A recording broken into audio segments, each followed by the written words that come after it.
सवाल अगर आज उत्तराखंड में पुलिस के अगर कोई पूछता है, कोई पत्रकार पूछे तो ये पूछ सकते हैं कि भी अगर कोई हत्या होती है तो बिना कारण के कोई हत्या नहीं होती है। एक बहुत बड़ा सवाल है ये। तारीख पे तारीख, तारीख पे तारीख मिलती है तो सिर्फ तारीख पे तारीख। हर हर महादेव पहाड़ की दहाड़ में स्वागत है आप सभी दर्शकों का। क्रांतिकारी सुरेंद्र सिंह रावत 18 सितंबर से चली इस अंकिता भंडारी केस मामले में आपको बता देना चाहते हैं कि ये आज जो है कोटद्वार कोर्ट में यहां पर मौजूद है और 6 महीने बीत जाने के बाद साहब अगर मिलता है तो सिर्फ मिलती है तारीख पे तारीख। और आलम यह है साहब कि 6 महीने बीत जाने के बाद अब यह केस शुरू हुआ है। और क्या कुछ कहा था प्रदेश के तमाम उन जो है संवैधानिक पदों पर बैठे अधिकारियों ने। नमस्कार जी, नमस्कार। हम लोग कोशिश कर रहे हैं पूरी जी। आपने हमारे प्रयास देखे ही होंगे। पुलिस के पास विवेचना जिस टाइम आई उसी समय से हम लोग बिल्कुल दिन रात एक ही ओर से मैं आपको आश्वस्त कर रहा हूँ कि विवेचना इतनी मजबूत होगी कि हम इनको हर हालत में जो है न्यायालय से अनुरोध करके बात करके सबूत पेश करके इनको फांसी करवाएंगे हर हालत में। जी हाँ जी। तो आपने देखा होगा कि कितने वादे किए गए थे उत्तराखंड की बेटी अंकिता भंडारी के लिए। जब 18 सितंबर से चल रहा है ये मामला और उसके बाद 25 सितंबर को श्रीनगर में जब एक बड़ा जन आंदोलन हुआ था, कितनी सारी मांगे थी कि एसआईटी की जांच के बाद जो है कितनी सीबीआई की जांच की मांग की गई थी ना नार्को टेस्ट हो पाया और जो है उसके बाद जो है क्राइम स्पॉट पर आग लग जाती है, बिल्डिंग टूट जाती है, न जाने क्या क्या हो जाता है, बुलडोजर चल जाता है, लेकिन इंसाफ नहीं मिलता। लेकिन जो मुजरिम है उनको फांसी नहीं हो पाती है, जो और जो है वीआईपी का नाम पता नहीं हो पाता। आपको बता देना चाहते हैं कि इस वक्त जो है कोटद्वार के जो है कोर्ट में मौजूद है। यहाँ पर अंकिता भंडारी के माता पिता जी आप देख सकते हैं और तमाम यहाँ पर जो बार एसोसिएशन के जो वकील साहब है वो भी मौजूद है। क्या कुछ कहना चाहेंगे? एक बार फिर से जो है अंकिता भंडारी जी के जो पापा जी उनसे बात करते हैं। अंकल जी क्या कहना चाहेंगे कि क्या उत्तराखंड पुलिस और उत्तराखंड के जो जनप्रतिनिधि है क्या वो अपने जो वादे अनुसार उन्होंने जो वादा किया था वो निभाया है या नहीं निभाया है? पहले तो मैं सबसे पहले कहूँगी कि आज कोटद्वार कोर्ट में जो हमारे इन्होंने गवाहों के बयान लेने थे तो हमने तो अपने बयान यहाँ दे चुके हैं और बयान देने के बाद आपको पता है कि आज आजकल क्या चल रहे हैं। 6 महीने बीत चुके हैं इस क्या चल रहे हैं? क्या चल रहा है तो आप बता दीजिए। नवरात्रे चल रहे हैं। नवरात्रे चल रहे हैं। हमेशा हर घर घर में दुर्गा माता की पूजा होती है, दुर्गा माता की पाठ कराए जाते हैं। तो एक शख्स उसी दुर्गा माता को कह रहा है कि सुसाइड उसने की। और मैं जनता से कहता हूं कि जो हर घर में आज एक शख्स कह रहा है कि जो है सुसाइड उस लड़की ने किया है। दुर्गा माँ के लिए कह रहे हैं कि उसने सुसाइड किया, जबकि आजकल हर घर में दुर्गा माता की पूजा होती है। उनके हाथ पैर धोए जाते हैं, उनके चरणों पर जो पानी होता है सर पे लगाया जाता है, उनकी पूजा की जाती है, उनको दान दक्षिणा दी जाती है और उनसे आशीर्वाद लेते हैं। और उसी दुर्गा माता को कहते हैं कि उस दुर्गा माँ ने सुसाइड किया है। तो आप देख सकते हैं जिस लड़की के साथ मारपीट हुई, जिसको मौत के घाट उतार दिया। सबसे बड़ा सवाल अगर आज उत्तराखंड में पुलिस के अगर कोई पूछता है, कोई पत्रकार पूछे तो ये पूछ सकते हैं कि भी अगर कोई हत्या होती है तो बिना कारण के कोई हत्या नहीं होती है। एक बहुत बड़ा सवाल है ये। और उस हत्या को किस तरीके से आत्मा हत्या को करार दिया जा रहा है, इस तरीके से इस केस को जो है घुमाया जा रहा है। यहाँ पर खुद अंकिता भंडारी के जो पापा है वो कह रहे हैं इस खबर को आप शेयर करें और चैनल को फॉलो जरूर करें, इस आवाज को बुलंद होने दें, क्योंकि गरीबों को इंसाफ मिलना बड़ा मुश्किल हो गया है। उसका कारण है बढ़ता पूंजीवाद। पूंजीवाद कुछ इस कदर इस देश प्रदेश में बढ़ रहा है कि गरीबों को इंसाफ मिल नहीं पा रहा है। चाहे वो किरण नेगी हो, तमाम उत्तराखंड की और भी बेटियां हो, और भी ये लड़ाई किसी एक बेटी की नहीं है। अंकिता भंडारी जो उसने शहादत दी थी वो पूरे प्रदेश और देश के लिए दी थी। आप माता जी हैं, माता जी क्या कहना चाहेंगे कि आपकी बेटी खो गई और जो है उसकी हत्या हो गई, उसके बाद अभी तक 6 महीने बीत जाने के बाद क्या पुलिस की कार्रवाई से खुश है? क्या आप कोर्ट की कार्रवाई से खुश है? इन्होंने मेरी बेटी को मारा, पीटा और नहर में धक्का देकर मारा और अब हमको मतलब गुमराह कर रहे हैं कि मतलब केस को दूसरी तरफ पलटा रहे हैं कि मतलब कि इसने खुदकुशी की है। अच्छा, वो कह रहे हैं कि खुदकुशी की है। कौन कह रहा है ऐसा? एक शख्स बोल रहा है, वो सब उसको भी पता है कि कौन बोल रहा है, उसको पता है कि कौन बोल रहा है ना। मेरी बेटी ने ऐसा काम किया, किसको पता था उस रिजॉर्ट में ऐसे धंधे हो रहे। आज अगर मेरी बेटी ऐसी होती तो मेरी बेटी हमारे साथ जिंदा होती, अगर वो ऐसी होती जैसे वो समझ रहे हैं। लेकिन मेरी बेटी ने अपना ईमान धर्म जो भी था, है ना, मेरी बेटी इतनी वैसी थी कि बहादुर थी और डट के वो उनके सामने झुकी नहीं। उसने उत्तराखंड को बता दिया कि इस रिजॉर्ट में ऐसे गंदे घिनौने काम हो रहे हैं, और उस बेटी के लिए ये शख्स इतना गंदा बोल रहा है। ये हमारी अंकिता के लिए नहीं है, सारी बेटों के लिए है ये, क्योंकि ये उन बेटों के लिए है कि जो अभी मतलब पढ़ाई कर रही है। अगर इनको फांसी नहीं दी जाएगी तो इनके हौसले बुलंद होंगे। अगर इन तीनों को फांसी नहीं मिलेगी, क्योंकि इन तीनों ने मेरे बेटे को मिलके मारा है और ये हमें गुमराह कर रहे हैं। आप ये बताएं माता जी कि पुलिस ने ईमानदारी से काम किया है या नहीं किया है, या पुलिस ईमानदारी से काम कर रही है या नहीं कर रही है इस केस में? ये तो समय ही बताएगा। एसआईटी की जो जांच हुई थी उसमें जो है जो नार्को टेस्ट हुआ, एसआईटी की जो जांच हुई उसमें नार्को टेस्ट अभी तक नहीं हुआ। एसआईटी ने जो जांच सौंपी, जो यहाँ पर जांच सौंपी, उसमें कहीं पर भी ये नार्को टेस्ट की जो कोर्ट ने आदेश दिए थे वो जांच हुई, नार्को टेस्ट हुआ? कहाँ हुआ अभी तक? बोला कि मई में चला गया, फिर मई से फिर दूसरे दिन दूसरे उसमें तारीख में चला जाएगा, ऐसे कर। जो विनोद आर्य की जो प्रॉपर्टी कुर्की होनी थी वो कुर्की हुई? कहाँ हुई अभी तक? उसकी भी कुर्की होनी चाहिए, उसकी भी कुर्की होनी चाहिए। ऐसे लोगों को तो सुनाई दे रहा है, हवा में चल रही है, लेकिन हकीकत हुआ कि नहीं हुआ अभी ये जानकारी नहीं है हमें। तो देखिए 6 महीने बीत जाने के बाद सारी बातें हवा में चल रही है। वो वादे जो नेताओं द्वारा किए गए कि फास्ट कोर्ट में जो इस मामले को चलाया जाएगा, और यहां तक कि भाई सार्वजनिक पदों पर, संवैधानिक पदों पर बैठे अधिकारियों ने यह तक कह दिया था 25 सितंबर को कि इस बेटी इनके पापा जी को कि भैया आप इस धरने को खत्म करा दीजिए और उन हत्यारों को फांसी हम देंगे। एक संवैधानिक पद पर, जिम्मेदारी पद पर बैठे व्यक्तियों ने ऐसा कह दिया। तो आप भी समझ सकते हैं कि किस तरीके से उस प्रॉपर्टी पे बुलडोजर चल गया। ना जो है उसमें जो है भी नार्को टेस्ट हो पाया, ना सीबीआई की जो है जांच हो पाई, ना वीआईपी का पता चल पाया, और कोर्ट में मामला चल रही है तारीख पे तारीख, और गरीबों को तारीख ही मिलती है। और क्या मिल सकता है? इस खबर को आप शेयर जरूर करें। जी जी, मैं एसआईटी पे नाराज इसलिए हूँ अभी भी, क्योंकि एक तो नार्को टेस्ट नहीं हुआ, वीआईपी का नाम उजागर नहीं हुआ। नंबर 2 की जो रेनोवेशन ने जो रिजॉर्ट तोड़ाया उस पर आग लगाई, फिर फैक्ट्री में आग लगी, और जो बुलडोजर में जो ड्राइवर था उसको अरेस्ट नहीं किया। इसलिए मुझे आप ही आपत्ति है कि भंडार जी आप एक चीज बताइए कि जो है उस रिसोर्ट में वो टूट चुका है, फूट चुका है, आग लग चुकी है, उसमें आज भी जो है पुलिस सुरक्षा दे रही है, और आप जो है आप इस तरीके से लाचार घूम रहे, अकेले घूम रहे, आपको पुलिस ने सुरक्षा दी है? क्या आपके गांव में पुलिस वाले मौजूद है? क्या आपकी जान को भी खतरा है? आजकल कोई पुलिस वाले हमारे यहाँ नहीं है, पर लेकिन मैंने अभी कहा नहीं उनको कि भाई हाँ, जब मैं कोर्ट आया मैंने कहा जब मैं कोर्ट, आपको नहीं लगता कि आपकी जान को भी खतरा हो सकता है? जो वकील साहब है जो केस लड़ रहे हैं, ट्रांसफर के लिए कहा था कि इसको ट्रांसफर किया, पौड़ी किया जाए, इन्होंने ट्रांसफर पौड़ी नहीं किया। इन्होंने कहा नहीं, आपकी हियरिंग यही होगी, कोर्टदारी में होगी, कि जब हमारी हियरिंग कोर्टदारी में होगी तब तक मुझे सुरक्षा चाहिए, तभी मैं कोर्ट आ रहूंगा। जब आप कोर्ट में होते तभी आपको सुरक्षा मिलती है। हमारे साथ जो है आशुतोष नेगी जी है, जो शुरू से इस मामले को देख रहे हैं, वकील के रूप में भी और एक पत्रकार के रूप में भी। सब पहाड़ की दहाड़ में स्वागत है आपका नेगी जी। किस तरीके से देख रहे हैं इस मामले को, और क्या आप कहना चाहेंगे कि पुलिस ईमानदारी से काम कर रही है? देखिए, पुलिस ने अगर ईमानदारी से काम किया होता और एसआईटी की जांच से हम लोग संतुष्ट होते तो हम हाई कोर्ट नहीं जाते, हम सीबीआई जांच की डिमांड नहीं करते। और हाई कोर्ट ने जब सीबीआई जांच की डिमांड को खारिज कर दिया तो हम सुप्रीम कोर्ट गए, तो सुप्रीम कोर्ट ने हमारी याचिका को स्वीकार कर लिया है। कल ही वहां पे हियरिंग थी, लेकिन ये बड़ी हैरानी है मुझे, अभी भी मैं हैरान हूं कि मतलब एक जो हठ धर्मिता होती है सरकार की, 2 हफ्ते का टाइम दिया गया था स्टेट गवर्नमेंट को कि आप 2 हफ्ते के अंदर जो आपकी स्टेटस रिपोर्ट है केस की उसको आप सुप्रीम कोर्ट में सबमिट करें।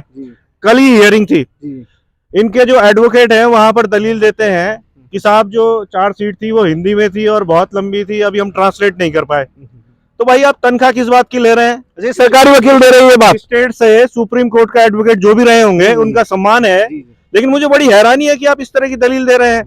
2 हफ्ते का आप एडजॉर्नमेंट ले लेते हैं।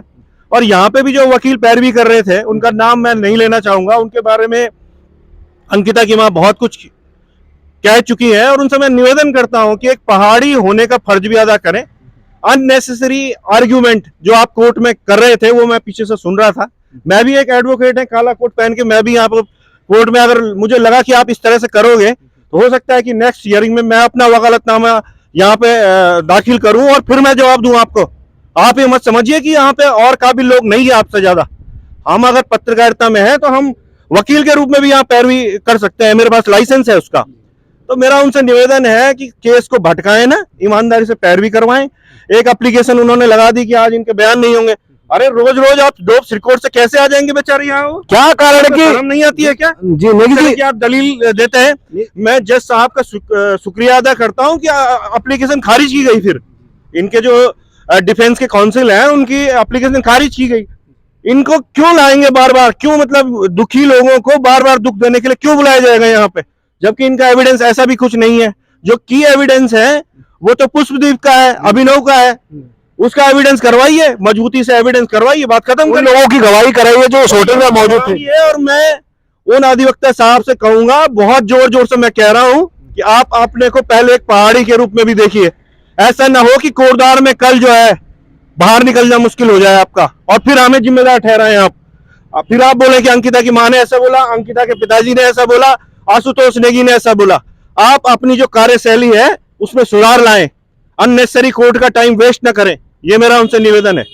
नेगी जी, आप ये बताएं कि जो है नेताओं की तरफ से भी बड़े वादे किए गए कि फास्ट कोर्ट में ये जो है मामला चलेगा। नेता के बारे में किसी के बारे में कोई बात नहीं करना है, क्योंकि मामला सब जुडिस है, यहाँ कोर्ट में केस चल रहा है, प्रदेश की जनता को में चल रहा है। प्रदेश की जनता को क्या कहना चाहेंगे आप, जिस जनता ने उस दिन इतना साथ दिया था? देखिए ऐसा है, अभी जब मामला सब जुडिस है, यहाँ पे ईमानदारी से एविडेंस हो जाए, यहाँ पे लोअर कोर्ट में डिसीजन आ जाए, सुप्रीम कोर्ट में केस चल रहा है। अभी तक हमारा सोचना इतना है, जिस दिन कोर्टों से न्याय नहीं मिलेगा उस दिन उत्तराखंड की जनता डिसाइड करे क्या करना है। वो सब लोग पढ़े लिखे हैं, समझदार हैं, सब कुछ जान भी रहे हैं, वो तय करेंगे। एक वोट का अधिकार भी उनके पास है, तो जब वो वोट डालने जाएंगे तो फिर सोचेंगे किसको मतदान करना है, ये तो वो कर ही सकते हैं। तो जिस दिन जो है कोर्ट से इंसाफ मिलना बंद हो जाएगा उस दिन इस प्रदेश के देश की जनता तय करेगी उसको क्या करना है। वोट देने का अधिकार भी है, बहुत बड़ी बात यहाँ पर नेगी जी ने कही है। और इसीलिए हम कह रहे थे आप जरूर बताइए कि तारीख पे तारीख और तारीख पे तारीख आखिर क्यों और कब तक चलती रहेगी ये तारीखें, कब मिलेगा इंसाफ? इस केस को शुरू होने में अभी 6 महीने बाद ये केस शुरू हुआ है, अब इस पे तारीखें लग रही है, तो कब जो है उनको अपराधियों को सजा मिलेगी और कब उनको फांसी मिलेगी इस बात का भी पता नहीं है। आप बने रहे पहाड़ की दहाड़ में, सच्चाई हम दिखाते हैं ताकि समाज में बदलाव आ सके। बदलाव करने वाले बदलाव करे न करे, लेकिन सच दिखाना हमारा कर्तव्य है। क्रांतिकारी सुरेंद्र सिंह रावत, हर हर महादेव। और यहाँ पर जो बार एसोसिएशन के अध्यक्ष जी है पंथ जी, जो इस पूरे मामले को देख रहे हैं, उनसे बात करते हैं कि किस तरीके से जो है कोर्ट अपना काम कर रही है और बार एसोसिएशन की तरफ से वो क्या कार्य कर रहे हैं। सर, पहाड़ की दहाड़ में स्वागत है आपका वकील साहब। किस तरीके से देख रहे हैं, ये बात जो है पूरे प्रदेश की बेटियों के लिए है, तो आप इस मामले को किस तरीके से देख रहे हैं? देखिए, शुरू में जब मेरी बात हुई थी अंकिता के फादर से और उनसे, तो मैंने शुरू से ही इस बात का ऐलान किया था कि हम इन हत्यारों की पैरवी नहीं करेंगे। जबकि मैं एक संवैधानिक, मैं भी पद पे हूँ, मैं वकील का काम नहीं होता, किंतु एक पहाड़ की पुत्री थी और उसको आप बार एसोसिएशन के अध्यक्ष है सर, और कोटद्वार के समस्त जो वकील है उनको आप एक राह देंगे, अच्छी राह देंगे। तो जिस तरह से उसकी हत्या की गई, जिस अमानुष रूप से उसको मारा गया है, उससे ये प्रतीत होता है कि पहाड़ सुरक्षित नहीं है, वहाँ की बेटियां सुरक्षित नहीं है। कहाँ वो जॉब करने जाएंगी जब से इस तरह की घटना इस शांत पहाड़ी क्षेत्र में होंगी? तो मुझे ऐसा लगता है ये संदेश यहाँ के लिए नहीं है, पूरे हिंदुस्तान के लिए यह संदेश था कि इस तरह हमारी जो बेटियां हैं कहाँ सुरक्षित रह पाएंगी। अभी तक की जो गवाही, जो हमारे SIT ने जांच करी, मेरे अंकिता मंडारी के पिता और जो इनका मेन सहयोग कर रहे हैं, नाम क्या है, आंसू भाई, जो शुरू से ही इनके सहयोग कर रहे हैं, शायद वो भी अपना जान में खतरा लेकर उनका सहयोग कर रहे हैं। क्योंकि आदमी जब मन उसका साफ होता है तभी वो इन चीजों के लिए आता है। तो ये लड़ाई उनकी व्यक्तिगत नहीं है भंडारी जी की, ये पूरे पहाड़ की लड़ाई है, पूरे हिंदुस्तान की लड़ाई है और इसमें न्याय जरूर मिलेगा। मुझे यदि कोई गवाह, यदि पुलिस तत्परता से रहेगी, SIT तत्परता से रहेगी, जो मुख्य गवाह, ये मुख्य गवाह नहीं अंकिता के, मुख्य गवाह तो वो है जो होटल में उस टाइम मौजूद थे, जो मुख्य गवाह हैं जिनके 164 के बयान हुए हैं, यदि पुलिस उसमें टाइट है, यदि उनके बयान होंगे, क्योंकि ये इस मुकदमे को दूसरी ओर मोड़ना चाह रहे हैं, किंतु यदि उनकी गवाही कोर्ट में सही ढंग से होगी तो मैं नहीं चाहता कि उनको 302 में ही उनको सजा होगी, ये मेरा मानना है। फांसी भी हो सकती है, बिल्कुल हो सकती है। 302 प्रदेश की जनता ने फांसी की मांग करी थी। फांसी का ही वर्जन होता है, नहीं तो उम्र कैद तो उसमें है ही, और उम्र कैद में भी डेथ ऑफ टिल है, जो कि अब डेथ ऑफ टिल के लिए आ गया कि जिंदगी भर वो जेल में ही रहेगा, उसका मतलब ही मृत्यु दंड है। अच्छा वकील साहब, आप जो है संविधान की धाराएं पढ़ते हैं, आप एक वकील हैं, आपसे एक सवाल पूछना चाहूंगा कि क्या इस देश में बिना किसी वजह का किसी का मर्डर हो जाता है? कोई कारण होता है किसी भी मर्डर का, या कोई बिना वजह कोई मर्डर कर देता है किसी का, या इस तरीके से कोई कार्य कर देता है? देखो ये बिल्कुल अलग सा केस है। जिस तरह उस बालिका को उनके द्वारा प्रताड़ित किया गया, वो लड़की हमारे यहाँ पहाड़ की लड़की में बहुत सहन शक्ति होती है, वो अपनी माँ बाप को बात इसलिए नहीं बता पाई, एक तो उसके माँ बाप गरीब थे, वो बड़ी मुश्किल से नौकरी कर रही थी, उसका भाई एक शिक्षा ले रहा था, वो शायद वो उसको सहती रही, पर सहन की एक क्षमता होती है, उन सब चीजों को सहते हुए जब उसको असहाय हो गई, तब ये बात उसने उस समय बताई, जिस समय तक उसके बस की बात कुछ भी नहीं थी। उन्होंने उसको इस तरह उस बालिका को घेर लिया था कि वो बेचारी बाद में उनके द्वारा हत्या ही कर दी गई। जैसे इस मामले को जो है सुसाइड करार दिया जा रहा है, या फिर पुलिस की तरफ से भी ये कहा गया कि जो है धक्का लगने से उसकी मृत्यु हो गई, तो ऐसा हो सकता है कि कोई हमारे सामने मर रहा हो और हम चुप बैठे रहे, हम उसकी मदद ना करें? देखिए, एक्यूज के अधिवक्ता कुछ भी बोलते रहे, किंतु सर्कमस्टेंशियल एविडेंस जो लास्ट तक उनके साथ देखी गई और उसके बाद वो मृत्यु पाई गई, तो सारा शक उन्हीं के ऊपर उसकी हत्या के लिए जाता है, किसी को ऊपर नहीं जाता। मैं बोलता हूँ कि सर्कमस्टेंशियल से गवाही भी होगी तो भी वो हत्या के कोठी में आएंगे और हत्या में ही उनको सजा मिलेगी।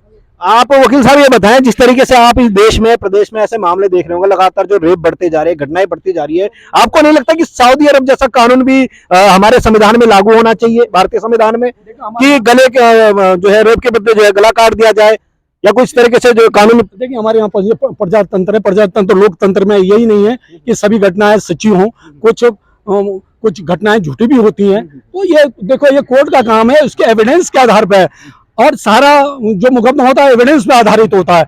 यदि हमारी एविडेंस सॉलिड होगी, और यदि वो जो हमारे गवाह हैं, जो गवाही अभी तक SIT ने कराई है, 164 के बयान है, यदि वो प्रभावित ना हो, यदि एक्यूज के जो पर्सन है, यदि उनको डरा धमका के उसकी गवाही को चेंज ना करें, तो मैं नहीं जानता हूँ कि किसी भी मुकदमे में एक्यूज को सजा ना हो।